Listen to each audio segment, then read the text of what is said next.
اور ہوٹل میں, لگژری ہوٹلوں میں رہائش بھی دے رہا ہو, تم ایک ہفتے میں آؤ گے واپس, تم وہیں وڑ جاؤ گے وہیں پہ, کیونکہ تمہیں بہت مزہ آ رہا ہوگا. چونکہ ہمیں مزہ نہیں آ رہا تھا, اس لیے ہم ایک ہفتے بعد ہم پاناما چلے گئے. وہاں سے ہم نے کہا نکل بھائی یہاں سے کہیں اور جاؤ. وہاں بھی ایک ہفتے کے بعد وہاں بھی بڑا مزہ آتا. میں جب گیا ہوں تو فری کا کھانا تھا, کیونکہ میزبان نے, ظاہر ہے مجھ سے کھانے کے پیسے تھوڑی لیں گے, اتنا تو الگ الگ کرتا ہی ہے نا اگلا. اس کے بعد میں ایک ہفتے میں تھک گیا, میں نے کہا بھائی واپس جانا ہے. تو اگر مزے ہوتے تو میری چھٹی بھی لمبی تھی, اس کے باوجود ہم واپس جلدی آ گئے.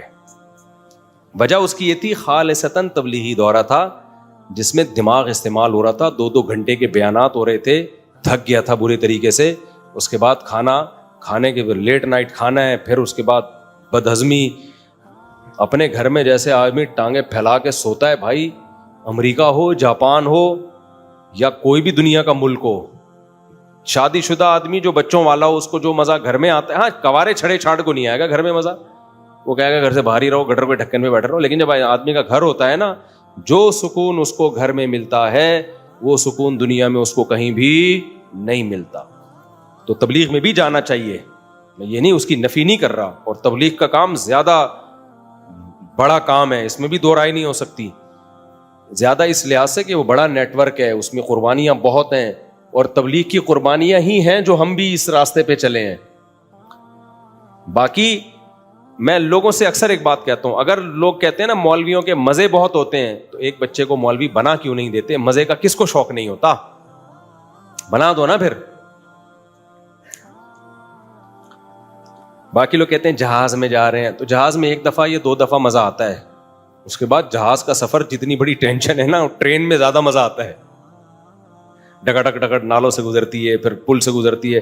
ہر پاکستان کی ٹرین میں ہر منٹ کے بعد ساؤنڈ چینج ہوگا آپ کا, ٹرین کا ساؤنڈ.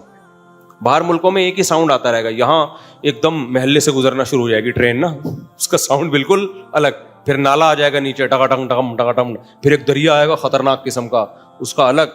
پھر آگے گدھا کھڑا ہوا ہوگا, ایک دم جذبات بن جاتے ہیں, وہ ہٹے گا, پھر ٹرین پاس ہوگی. یہاں ٹرینوں میں بہت مزہ ہے, سمجھتے ہو؟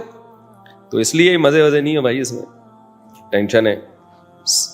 میں تو امریکہ گیا تھا, میرا خیال تھا بہت ہی مزہ آئے گا, میں 1 مہینہ گزاروں گا, نہیں مزہ آیا.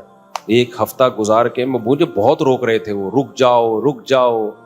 ادھر آیا ہوں, میرے استقبال میں گٹر کا مال ملادہ اٹھا کے گھر کے باہر رکھا ہوا تھا کسی نے. میں نے آتے ہی کہا, میں نے کہا دل چاہ رہا تھا ویڈیو بناؤں, میں نے کہا یار اپنے شہر کی اتنی برائی نہیں کرنی چاہیے.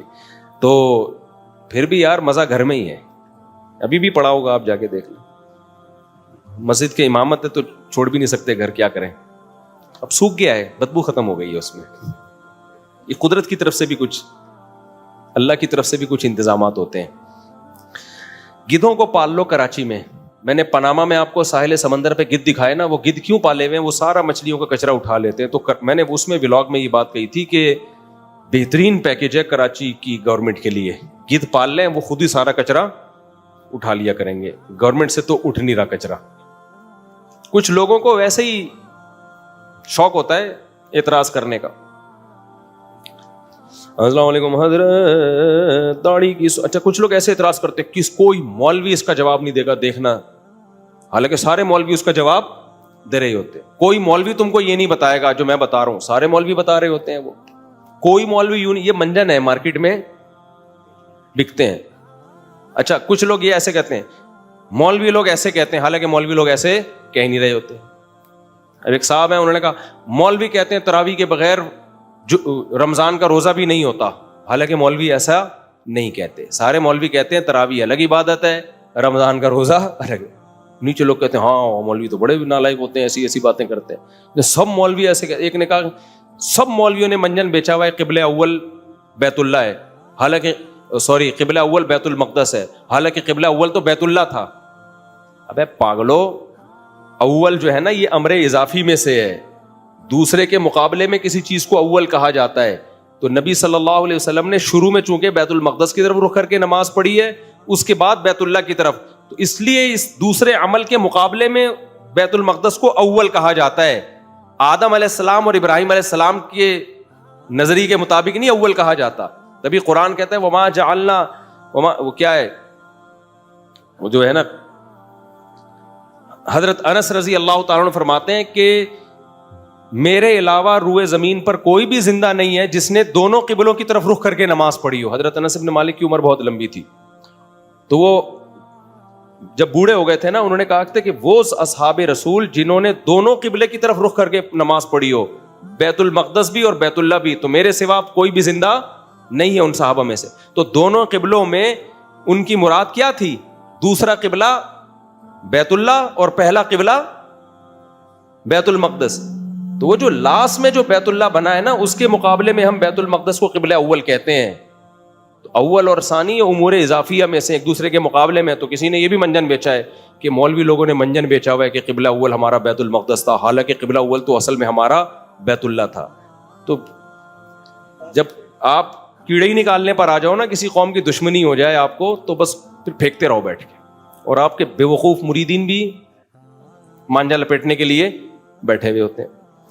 وہ یاد ہے نا ہمارے ایک ٹیچر, یہ ہمارے اسکول میں, اللہ معاف فرمائے, ٹیچروں کے بارے میں ایسی بات کرنی نہیں چاہیے. ہمارے اسکول میں ایک ٹیچر تھے, وہ جب بھی آتے اپنی تعریفیں شروع کر دیتے, میں ایسا ہوں, میں بہت قابل ہوں, میں نے یہاں سے پڑھا, میں نے وہاں سے پڑھا. ہم روز سنتے, ہم کہتے ویل ڈن, بہت اچھا, یقیناً ایسا ہی ہوگا, سر کی قابلیت.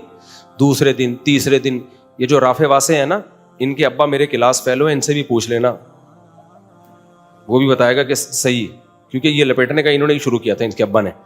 پھر وہاں سے سب طلبہ نے کاپی کیا. وہ عارف صاحب نہیں ہے, تو وہ میرے کلاس فیلو 9th میں نا, تو سب سے پہلے انہوں نے لپیٹنا شروع کی. تو وہ میں بتاتا ہوں, وہ بھی پورا واقعہ, وہ گواہ ہے اس پر, آپ اس سے بھی پوچھ لو, وہ کہے گا یہ بالکل صحیح کہہ رہا ہے. تو وہ روزانہ اپنی تعریفیں کرتے ہیں, میں بہت قابل استاذ ہوں. ایسی تعریفیں کرتے کہ 2 دن ہو گئے, 3 دن ہو گئے, 4 دن ہو گئے, وہ ایسا اپنے آپ کو بنا کے پیش کرتے کہ باقی سارے ٹیچر کو کچھ بھی نہیں آتا, بس انہی کو سب کچھ آتا ہے. جب کافی دن ہو گئے نا, پھر ہم تھک گئے, ہم نے کہا یعنی کچھ زیادہ ہو گئی ہے. آپ ہی ایک ٹیچر ہیں دنیا میں, آپ ہی کو آتا ہے پڑھانا, بھی آپ کو آتا ہے تربیت بھی آپ کو آتی ہے, کانفیڈنس بھی آپ میں زیادہ ہے, اور نیک بھی آپ سب سے زیادہ ہیں. جب بہت ہو گیا نا, تو پھر جب وہ اپنی تعریفیں کرتے ہیں نا, تو یہ ہمارے جو کلاس فیلو نا عارف صاحب, میں نے دیکھا ایک دن ڈیسک کے نیچے نا بیٹھ گئے, یوں یوں ڈیسک سر دیکھے بھی نہیں, کیونکہ مارتے بہت تھے, وہ بہت سخت تھے وہ. تو یوں یوں نا, میں نے کہا کیا کہہ رہے ہیں, لپیٹ رہا ہوں. یہ پھینکے جا رہے ہیں, ہم کیا کر رہے ہیں, لپیٹ رہے. اچھا, پھر میں نے دیکھا سارے طلبہ نا شروع, جب وہ سر آتے اور اپنی تعریفیں شروع کر دیتے, تو پوری کلاس مانجا نہیں لپیٹتے جیسے, وہ پتنگ کا مانجا دیکھا ہے کبھی کیسے لپیٹتے ہیں, یوں یوں کر کے. تو وہ پھر وہاں سے نا یہ لپیٹنے کی ٹرم ہمارے اسکول میں مشہور ہو گئی. بھائی وہ پھینک رہا ہے, ہم کیا کر رہے ہیں, مانجا پھینک رہے ہیں, ہم کیا کر رہے ہیں, لپیٹ رہے ہیں. تو اللہ معاف فرمائے, ٹیچر کو ایسا نہیں کرنا چاہیے, لیکن ٹیچر کو بھی تو سوچنا چاہیے نا کہ بس کرو یار, آپ اپنی تعریفیں اس طور پہ تو نہ کرو نا کہ دوسرے سارے منجن بیچ رہے ہیں اور میں اکیلا ہی ہوں. ایک دن کیا ہوا, ہم بھی پھر ان کی تعریفیں سن کے شروع میں بہت متاثر ہو گئے, یار ٹیچر تو صرف یہی ہیں. وہ اتنے واقعات سناتے کہ اب دوسرے ٹیچروں کو نا ان سے جیلسی شروع ہو گئی, کیونکہ جب بھی کوئی دوسرے ٹیچر آتے, ہم کہتے وہ سر وہ ہیں, اصل وہ ہیں. مجھے یاد ہے ایک دن ہمارے ایک ٹیچر کو غصہ آیا اور ڈنڈا اٹھا کے نا سب کو کوٹا انہوں نے, بولا پھر انہی سے پڑھو, مجھ سے نہیں پڑھنا. کیونکہ جب بار بار نا انہی کی تعریفیں طلبہ کر رہے, تو جیسے وہ بیچارے ٹیچر, اللہ اگر زندہ ہیں تو اللہ ان کی عمر میں برکت دے, دنیا سے چلے گئے تو اللہ مغفرت کرے, ٹیچر کی بے کرامی نہیں کرنی چاہیے. لیکن اسکالر کو, ٹیچر کو بھی تو یہ چاہیے کہ آپ ایسا امیج اپنا بنا کے پیش نہ کریں کہ لوگوں کو باقی سارے بے وقوف لگیں اور ایک آپ ہی لگیں دنیا میں عقل مند. آج یوٹیوب پہ ایسے اسکالرز ہیں کہ جب آپ ان کی تقریریں سنو, آپ کو لگے گا یہی ہے دنیا میں, باقی سارے کیا کر رہے ہیں, منجن بیچ رہے ہیں. اور ان میں ہر اسکالر سب کی نفی کر رہا ہوگا, زبان سے نہیں کہتے, وہ ان کی تقریروں سے ایسا لگتا ہے کہ میں آیا ہوں اصل میں, جو ابھی ایک پیکج لے کر آیا ہوں دین کا, میں ہوں اصل, باقی یہ سارے منجن بیچ رہے ہیں. تو جب بھی کوئی ایسی تقریر آئے کریں نا, آپ نے کیا کرنا ہے, نہیں شروع کر, جس سے وہ بھی ہو جائے گی, ایکسرسائز بھی ہو جائے گی آپ کی, اور متاثر بھی نہیں ہوگے, لپیٹنے کا عمل کیا ہوگا, شروع ہو جائے گا. بولے کہ پھینکے جاؤ. بھائی دنیا میں کوئی ایسا نہیں ہوتا کہ تو اکیلا ہی پیدا ہوا ہے اور باقی سارے بیکار ہیں. اسلام کیا اللہ 4-6 آدمیوں پہ ڈیپینڈ کر دے گا؟ بولو, اسلام آخری دین ہے, قیامت تک حفاظت ہوگی اس کی, کوئی نبی نہیں آئے گا. تو کیا ایسا ہو سکتا ہے کہ 4-6 مذہبی اسکالرز پہ اللہ اسلام کو ڈیپینڈ کر دے کہ جی 4-6 ہیں جن پر اب یہ صحیح دین ان کے پاس ہے؟ نہ 4-6 لاکھ 4-6 کروڑ تو ہو سکتے ہیں, وہ 4-6 افراد نہیں ہو سکتے. تو علماء, جو جمہور علماء جس طرف جا رہے ہو نا, اسی کو فالو کرنا چاہیے. تو 4-6 آدمیوں کی بات معتبر نہیں ہوتی. لوگ کہتے ہیں ہم دلیل کو دیکھیں گے کس کی. تو کیا بات ہے, اللہ نے 4 آدمیوں کو دلیل سمجھا دی, 4000 کو سمجھ میں نہیں آئی. ایسا تھوڑی ہوتا ہے. اچھا بھائی, کیا بیٹا اپنی امی کے چہرے پر بوسہ لے سکتا ہے؟ بالکل لے سکتا ہے. امی کے پیشانی پہ پیار کرنا چاہیے, ماں کو بھی چاہیے اپنے بچے کی پیشانی پہ پیار کرے. اچھا بھائی, پرانے لوگ کہتے ہیں کہ ماں باپ کو پیار کرنے سے وہ مر جاتے ہیں. نہیں مرتے بھائی, اپنے ٹائم پہ مریں گے وہ.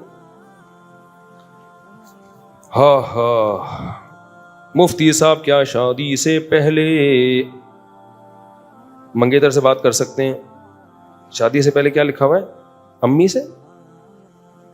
بہرحال منگیتر سے بات کر سکتے ہیں؟ نہیں کر سکتے. بس ضرورت کی بات کرو, جو کوئی ضروری بات پوچھنی ہے کی, اس کے بعد ختم. اس کے بعد جو باتیں ہوں گی شادی کے بعد ہوگی, ورنہ بہت بڑی بڑی باتیں کر لو گے افورڈ. اور یہ یاد رکھو, شادی سے پہلے جب دوستی ہو گئی نا, 99% چانس ہے کہ شادی کے بعد اب یہ رشتہ کامیابی سے نہیں چلے گا.